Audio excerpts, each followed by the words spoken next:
All right, everybody, and welcome to a video style I haven't done in quite a while, and that's a tier list because we got two brand new heroes, and I think it's time we talk about them and we revisit the heroes since last time I did this, which was, I think, before the flag was even a thing. So this should be all the heroes. We're gonna go through all of them. I'm gonna have some hot takes because I've got some hot takes on them, and yeah, let's kind of figure it out. So if you like this video, do consider leaving a like, and if you disagree with me, let me know and I'll tell you why you're wrong. So, you know, just gotta put that out there. All right, so let's get into this. First hero in the list, the bounty hunter. Where does this guy go? A lot of people hate him, a lot of people like him, but I have to agree, the longer that I've had access to him, that while I think he is a really fun hero and very cool to play, I just don't pick him that often. I don't think it has anything to do against his kit. I just think I generally only pick him when I need to snipe a lair boss, and I just maybe I'm like, oh, I really want to go to the sprawl, but I don't have a great team for it. I don't have that back rank damage. No, bounty hunter's here. Cool, I'll just pop him in and we'll take care of it. But outside of doing that, I don't really find much need besides just I don't want to get a bad relationship, or I want to snipe a lair boss, or I'm just feeling a little frisky. So I think his kit is really fun, and I think his design is amazing, and I think overall he's actually a really fun, powerful hero. He's super, he's strong. I'm gonna put him in C tier. I just never used the guy. Sorry, bud. I don't want to tell you. You know. Maybe if you didn't take so many of my candles. So yeah, I just wish that I don't dislike the hiring mechanic. I don't know. I just wish there was something a bit more of a reason to take him. Maybe if there was some passive buff to your party the next region or so. I don't know. I just want something that really grabs me about taking him, and besides him just being strong, that doesn't seem to be enough, and that just may be my personal thing. I'm sure some people pick him every time and they love playing him, so whatever the case is, I think he's a C tier hero at that rate, so that's what I'm gonna do. I think last time I placed him S tier because he was just really strong, which he is, but you know, strength isn't everything. And speaking of strength not being everything, we've got Grave Robber. So Shuffle, if you're watching this, turn off the video, and if you're anybody else, we're gonna go ahead and put her in D tier. No, I'm kidding. Grave Robber is, I think, one of those heroes that has grown on me, kind of the opposite of Bounty Hunter. I kind of started off of yeah, she's okay. They recently just buffed Repartee, if you didn't see that today. So that patch note came out today where Repartee doesn't require you to be stealthed anymore, but it gives you additional buffs if you are stealthed when you go into it, and then it has some additional buffs for giving you more crit if you dodge attacks and stuff like that. So I think Grave Robber feels really good right now. I think she puts out solid damage. I think she's rank flexible. She's got good survivability. She can get good enough crit rate to keep her stress down. She can ignore a lot of tokens, which as we get more enemies and more things added to the game, being able to ignore block tokens, dodge tokens, guard tokens, I think she could ignore pretty much every token in the game outside of herself being blind, is pretty dang cool, and is very, very useful. She really works in a lot of cases. Yes, she's pretty squishy. Yes, I think her paths maybe need a little rework. Even then, I don't think they need that much rework. Hi, Cat. Everybody say hi to Nox. Nox wants to be in the video, and now you've got to go away, buddy. Sorry, bud. Putting you down. I'm going to keep that in the video for posterity's point. I'm not editing this video, that's why. So I think she's really good. I don't think she's the best hero in the game, but I think on a scale, I will gladly take her. She fits in a lot of teams for me. I think her paths are really fun. Nightsworn's fun. Venom Drop is super fun. I don't even remember what her other path is because I never play it. Yeah, those two paths are really fun, so we're gonna go with that.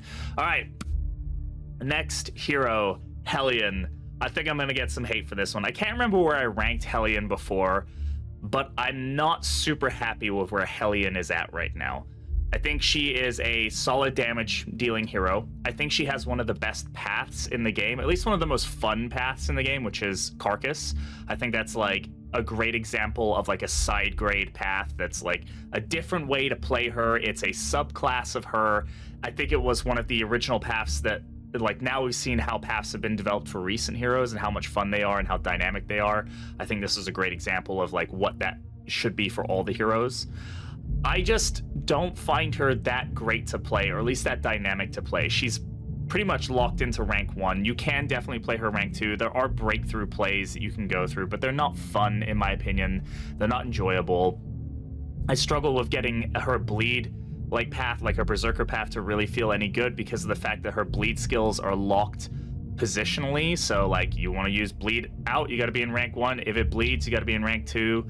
Like, I can't like get both of them to work because neither of them are movement abilities either, so they don't like move her back and forth. She does have movement abilities with toe to toe and howling end, and so maybe you can synergize there. But if I want to focus on her being a bleed dealer, I feel like I'm kind of losing out, and I might as well just run carcass and just run bleed out at that point to compensate for the lack of damage. I feel like the winded mechanic outside of carcass is just, it doesn't feel fun. It doesn't like give her any nuance. It's just a straight negative debuff. And I think there should be some like kind of play around with that. Like if they're going to introduce and give a special token, I feel like there should be more to it that you as the player can kind of like, well, if I don't get rid of them, I can do this. But if I get rid of them, I can use the, you know, I can do the damage. Like there should be some plays around it. And outside of carcass, which gives you the benefit of block tokens on being winded, again, that's still very binary. It's very like you just stack the winded tokens by using, you know, abilities like Yawp or whatever, and just stack them and just keep them there. So that way you're just constantly generating a block. You're never going to try to get rid of them. So again, there's no like plays around it. It's just there, and it just feels kind of bad. And yeah, she does good damage, and she has the ability to hit rank 4 from rank 1, which is a really good ability, and I really like it. But overall, I just think she feels kind of meh right now. Raucous Revelry doesn't feel like a great ability. It feels like a weird button, considering like Adrenaline Rush is a better heal, considering the fact that it wins her, so now she's doing less damage. The stress heal, especially with the fact we've got like Reynold now, you know, we've got Bolster, we've got Jester, we've got even Sahar with her ability on her Instructrice. Is it Instructrice? Yeah, no. Yeah, I think it's her instructor path that does the stress heal, whichever path it is. You know, we've got plenty of other stress heals and stress healers in the game. Raucous Revelry feels really weak.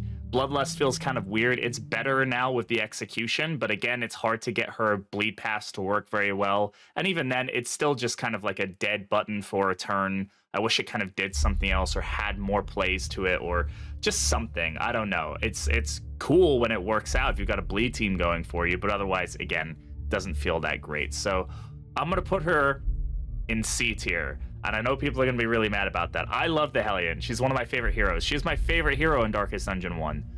But I think she's struggling. So I said what I said.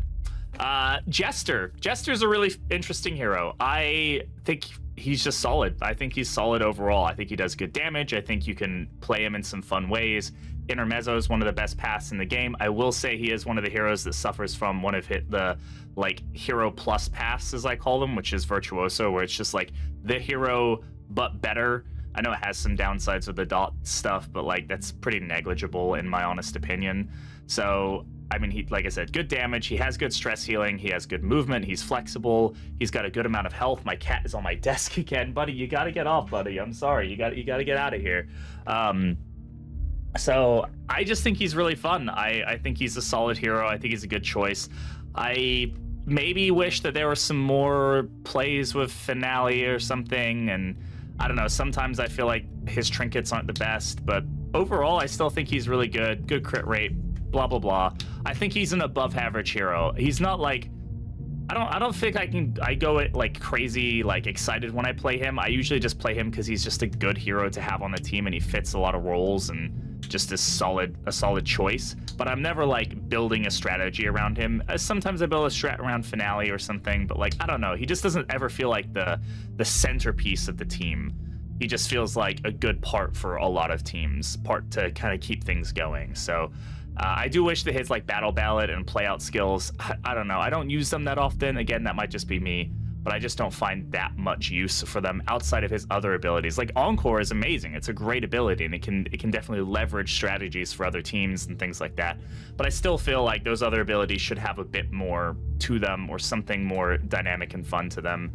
And the more dead buttons I have, I generally just play like the same way with him. I either play him Virtuoso if I'm feeling kind of frisky, then sure, I'll play the Intermezzo path. but then I'm still not using Battle Ballad and Play Out unless I really need to force a bleed for a Cauterize heal, you know? So, overall, I think he's a B tier hero. I think he's really, really good. I think he's in a good place. I just don't think he's he is not shining for me. Okay. Next, we've got Baldwin, the big boy, the leper. Solid hero, yeah. I think he has some really good abilities. I think a lot of players have finally discovered that Chop is not the best ability in the world, and that his support ability, not his support abilities, but Intimidate is a really strong ability. Even though it doesn't feel like it's really strong, it is actually very strong. I think he's got a lot of good buttons. I think, his blind is maybe a little wonky at times. Like the double blind on start is a little weird. I think his Monarch path still feels weird to me. I know a lot of people really like Monarch. I know it kind of works with the whole meta. I say meta, the kind of strategy of saving it till the end and switching him to Monarch for the final fights. He does huge amounts of damage. He feels really good when you get him to work, but he is an extremely dependent hero on other heroes doing things, whether that's combo or blind removal or whatever the case is. He needs the team to be built, to work with him. Is that a bad thing? No, it's a game about building teams. But sometimes he can feel like he's a bit of a log that I'm kind of dragging along sometimes. And when he pops off, that's great. Other times I feel like I'm spending half the fight trying to get him out of this blind loop or, whatever the case is. He's a great tank. He's a good damage dealer. I just think there are other heroes that are maybe more consistent at doing some of those things. But when he does those things really well, he does them the best, in my opinion. But you just have to get it to work right. So I'm gonna throw him in B tier. I think he's super fun and good and a good solid choice for a lot of teams. I just don't think he's again, the best hero. All right, the Manaarms. He's gone through a lot. All right, he's had a rough couple weeks with the DLC coming out. Been nerfed to hell. Everybody said that he's terrible now. All of his abilities suck, and he's just crap and all that stuff. And I'm sorry, but I still think he's an S tier hero. I think with all the nerfs that he has gone through, he's still outclassing so many other heroes at being able to do so many different things. Even with the Retribution nerfs and the nerfs to his damage on Crush and Rampart, which, by the way, I don't really think are that big of a nerf. I think, in all honesty, it's almost negligible, the amount of damage. And Zero, or whoever, if you're listening to this, I mean, if you're going to take more damage from him, whatever. I still think he's amazing. I think he's well-rounded. He can heal himself. He can stress heal. Defender is an incredible ability. His paths are just make him wonky good. All of them have value. Without making, and I still think he does suffer from those kinds of hero plus paths. I think both his main paths, Bulwark and Vanguard, are hero plus in just two different directions, and then there's Sergeant, which is still a really solid path. Just okay, gonna go full support on him. You can play him in rank 4 and do full support, and he's incredible. Play him in rank 1, do a lot of damage, he's incredible. He can tank all that damage, and he can, between the fact that he can use Defender and his taunt on Retribution, or if you're on Bulwark, the taunt from Standfast, you can pretty much just keep him tanking the entire time, even though you can't spam Retribution anymore. I just think he is still an S-class hero. You can throw him on. I just don't feel like he really got nerfed. I just think it's okay, I can't click a button as often, but now I'm just gonna use Crush one round more. In all honesty, I'm probably just killing things faster than I was before because I'm not using, Retribution as often. So, yeah, I think he's really good. I think he's a very, very, very, very good hero. And I think on a scale of heroes, he stands at that S-class where he is truly at the top, just able to be on almost any team and make any team work really well. So I'm probably going to get some hate on that one. A lot of people are probably going to say he's gone down since the nerf. He may not be S plus class anymore, but yeah, I still think he's S class. And again, let's move on to the next hero here. Speaking of heroes that have had lots of changes recently, Occultist. Occultist has had a lot of changes in the past couple weeks, and all for the better, I would say. The Malediction changes, Binding Shadow changes, overall, his curses getting updated, and a couple other tweaks to his kit. He has definitely become a better version of himself. He was always a good, or at least an okay hero. Now I would say he is a very, very good hero. I think he is solid at doing damage. He is solid at disruption. He is solid at debuffing the enemy. His curses feel really potent now. Malediction actually has a lot of value if you decide to use Malediction. The fact that he can do raw physical damage from rank 4 with Binding Shadows, yes, it doesn't pull you forward anymore, but in all honesty, I like that change more. I do think there's still some issues with his unchecked power system not feeling super amazing sometimes, but I think it's mostly been, like, I would say his ability that needs the most work probably still is Anamnesis. I think that ability still suffers even if you're on his aspirant path where it does like 150 plus damage. No, I wish I was doing that. 150% more damage. I still think he struggles overall with that ability. But other than that, like, all of his buttons generally feel good. I find myself using them a lot. Like, Weird Reconstruction is actually a good heal now. Like, I legitimately get a lot of very, very good value out of it, especially if I'm using his Ritualist Path and I'm using, you know, if I've got like the Stagecoach item. Like, some of the heals you can get with him are just fantastic. And yes, he still suffers from the 0 crit bleeds and all that stuff. That's part of his character. That's part of the, I think, just the charm of him, but it doesn't feel like it happens as often. And at least I can be a bit more proactive about healing with him now because of the threshold changes. So I'm going to throw Occultist up at A class. I think he is a solid choice now. I think he is in a really good place. I'm sure he could use some more tweaking, but if other heroes get balanced like him, we might have all A class heroes before we know it. So I think that was definitely some good changes on his end. Next, we're going to go ahead and talk about Plague Doctor. And yeah, again, just another hero that's like, she's really damn good. She works really well. All of her paths feel pretty good, I would say. But I mean, Alchemist is obviously her best path. Plague Grenade spam on Alchemist or whatever. Like, she, if anything, she needs to get the Manaarms treatment. She needs to be kind of taken down a peg. I feel like her ability to just remove the back row from existence with her Plague Grenades on Alchemist, especially if you get trinkets with it, it's just insane. And I don't mind, you know, characters getting to the point where they can steamroll things, but it's almost too easy to do with her. She just is so consistently good at that. I think Indiscriminate Science is still an outlier on the healing like spectrum right now that we've got going on in the game, where it's a non-limited, you know, non-battle limited ability that can heal for insane numbers, especially on her Surgeon path. And I think it might need some toning back. It might need some limitations or a bigger cooldown, because it is such a potent ability, especially when it's upgraded. It's such a great ability and so very cool, but it does need some work, I think, still. It's a bit on the struggle bus just because of the fact that it is truly too good at times. And I think that that's a bad thing, because it makes other heroes feel bad, and we'll talk about some of the things, in my opinion, that that's affecting as well.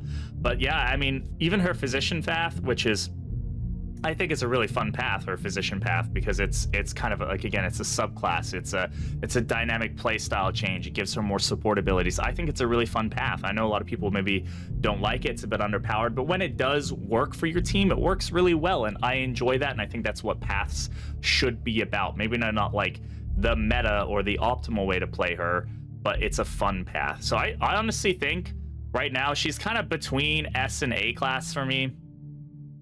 And I'm going to say that she's probably S class. I think she just works on so many teams. I think you can just completely lean on her for a lot of things. She can do good damage. She just heals your team fantastically and just has some really good support abilities with her. There's not many dead buttons with her, or any. Like, you know, Ounce of Prevention used to feel kind of like a dead button, but like when you get Ounce of Prevention value, it's incredible, especially on position. So yeah, I think overall she's probably S class. I would like her to be tuned a bit more towards that A class, though, with some changes. And some people might hate me for that, but hey, that's what it's about.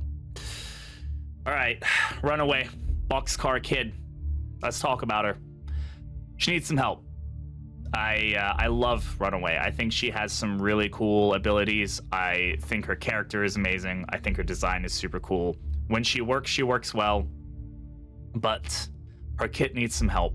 Hearthlight still feels weird. I know it's still got like token removal, and it, like, when you use it and you use it for like the right things, it feels really good, but it's still so niche It just needs some character, in my opinion, as an ability.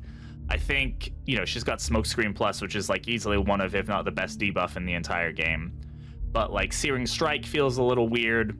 Ransack I generally just run more often because Disruption is better than a little bit of dot. The little bit of dot that gives, in my opinion, and it can even, give some dot too. So like, yeah, Searing Strike it's a bit more direct, but the Dragonfly plays are good. Orphan Runaway throwing from the back is, just got some crazy numbers coming out there.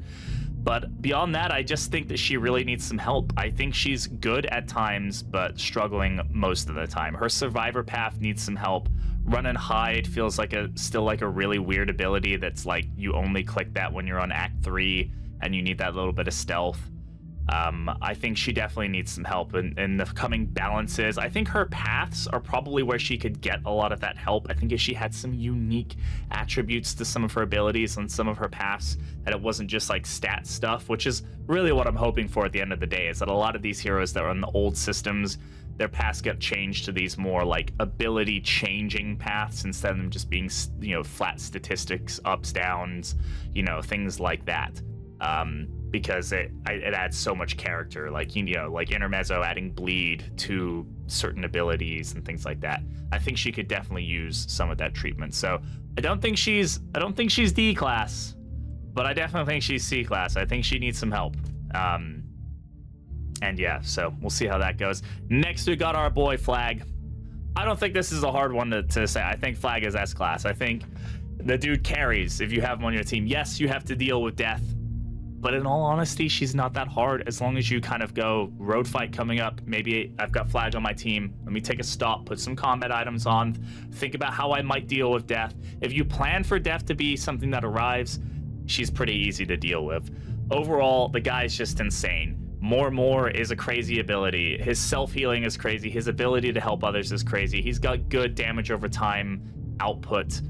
His paths all feel very good. They're on the newer system, so they change the abilities. They actually feel like different, swapping around and things like that. Toxic builds, if you want to go like Scourge or whatever and go straight into the toxic build, can, it's crazy bad for your relationships, but that going into it, and it feels crazy cool when the enemies are, you got a boss just blighting itself to death because they keep smacking him. There is, of course, the curse that comes with Flag, and that is the fact that DBR is absolutely a myth on the guy, and if he does hit DBR, or if he does hit Death's Door, he's going to die. But you know what? That's the risk you take with Flag, and I think overall he's just an incredible hero that just feels very good. I think some of his abilities maybe could use some tweaking, but I honestly don't even know if I can name any of them off the top of my head. I think all of his ability, like maybe Necrosis, if anything, but like Corpse Clearing is good. And if you're in a situation where you need Corpse Clearing, it's a good ability that has a good additional effect. Like even just the Corpse Clear by itself would probably be enough. So while it's not like his most potent ability, I don't know, being able to add Blight to a couple enemies at the same time, if it's a middle corpse or something like that, is pretty good. So honestly, yeah, I'm going to stick with him being S-Class. You can fight me on that one. And, here he is, Dismus. I guess my debate here is he S-Class or is he A-Class? And I think he's probably not S-Class. And the reason I say that is the only thing he doesn't have going for him is that he doesn't have any self-sustain or stress heal or support abilities or anything like that. And that's like his class, right? That's like his point. He is S-Class when it comes to dealing damage. But other than that, he's not good at anything else. So while he is an incredible hero and also very flexible, rank flexible, the damage you can put out, you can do melee, you can do ranged, you can, move him around, you can, steal tokens, you can do all this stuff. That's all very good. All of his buttons have a point and a time and a place. The only one that feels a little lackluster at times, I think, is Take Aim. But even then, it still has really good value in the Sluice, in the Sprawl. I mean, overall, it has really good value in a lot of places. I think that the only thing holding him back is that he just has nothing nothing external or support wise or anything else to him. He is a one-trick pony, which is damage. He is the best pony at that, but these other heroes who are up there, they all kind of in that S-class range, they all kind of do a lot of things, and they do all of those things really, really, really, really well. Not just like a jack of all trades thing, and they're kind of mediocre at everything. They're really good at what they do in multiple things. So I'm gonna throw Dismus in A-class. I know Chris is gonna come for me, probably gonna cancel me. But it's time to talk about Junia. And I don't think Junia's in a good place right now. Personally, if we're gonna put the scale of heroes here, we're gonna have the S-class just being those crazy good heroes. I'm sorry I had to do this, but I think Junia is a D-class hero right now. I think everybody was, and I know I was, super excited when she came to the game.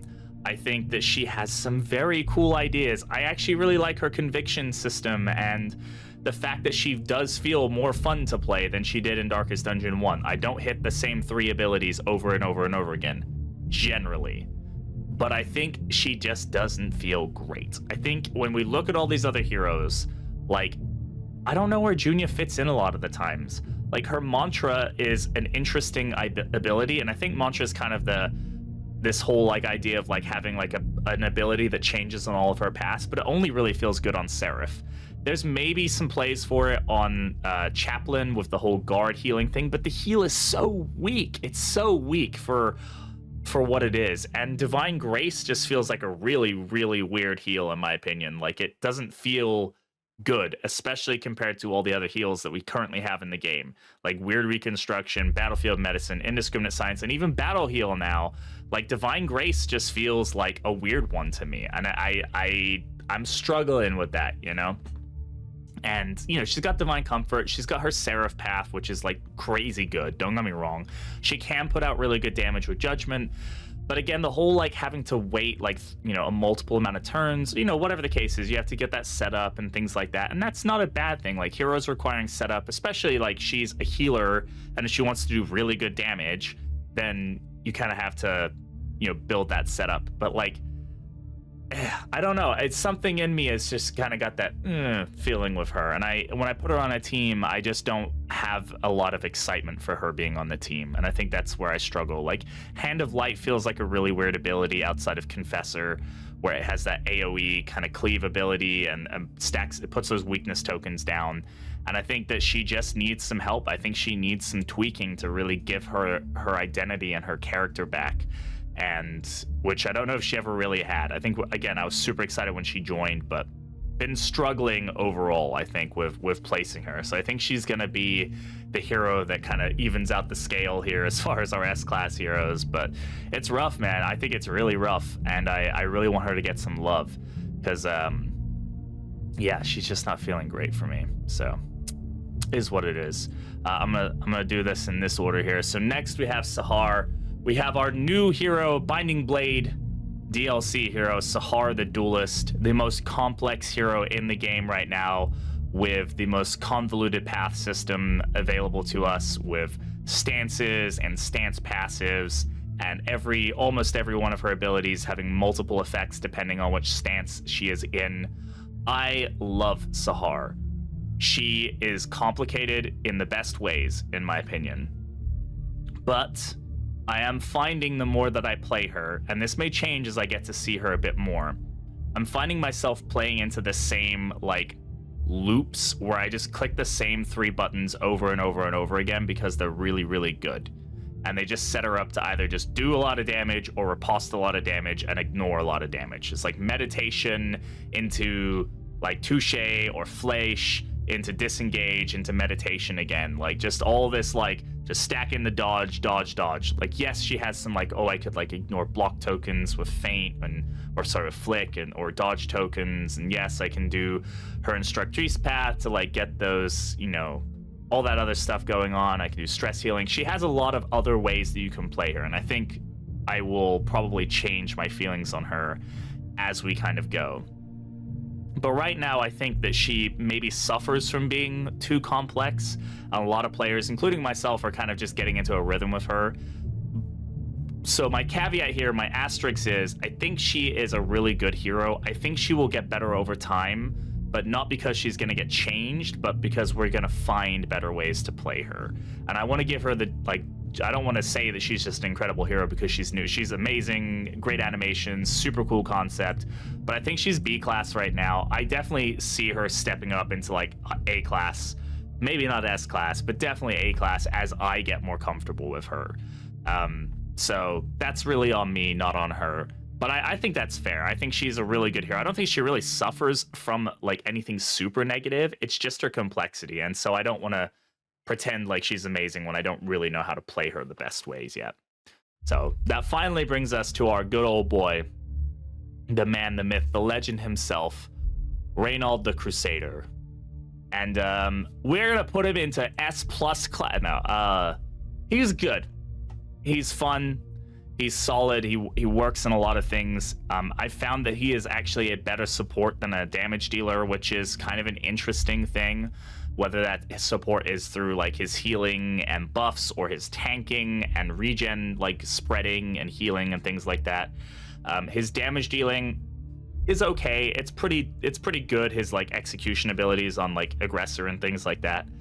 The more I play him, the more I just think that he's really good, but he's not like amazing. And that's fine. He's kind of always been that way. Like even in DD1, I don't think he was ever like amazing. I think he was just a really good choice a lot of the time, and he can fit in any rank. And I think he just does a lot of things good. And yeah, so while I think that a lot of people might want to put him higher because he is Reynald and he's incredible and like super cool looking, and we love Ray and all that stuff, I think he's just a B class hero, and I honestly kind of see him staying there, and almost on purpose. I think he's not meant to shine crazy. He's meant to help others shine and to fill roles that need filling. And yeah, I think that's a pretty good place to put him. So looking over this, I think I'm happy with this. I think this is a pretty solid choice of orders here. I think some people are probably going to be upset with my Helen in C class. I think that people will definitely not be happy there. I think some people are going to go, I can't remember what I placed her in before, so I'm going to go back and see where I placed her. I think I upset people with her before as well. But I think overall this is really solid. I think maybe Jester could be A class, but I'm going to stick to him being B class, and everybody else I think is just a solid choice for where they should be. So that's going to go ahead and finish out this video. If you disagree with me or you agree with me, leave a comment. Let me know how dumb I am. I'm ready for it. Let's have some debates, all right? And otherwise, if you like Darkest Dungeon 2 content, you should consider subscribing to the channel. I'm posting regular content, whether it's gameplay or stupid stuff like this. I'm going to try to get more tier lists and other shenanigans like that out in the coming days and weeks. Thanks for watching the video. I'll catch you all in the next one, or I'll catch you on my stream. You should come on over there. We have a good time. 4 days a week we stream this game, so if you like Darkest Dungeon 2, that's the place to be. Anyway, have a good one. Bye-bye.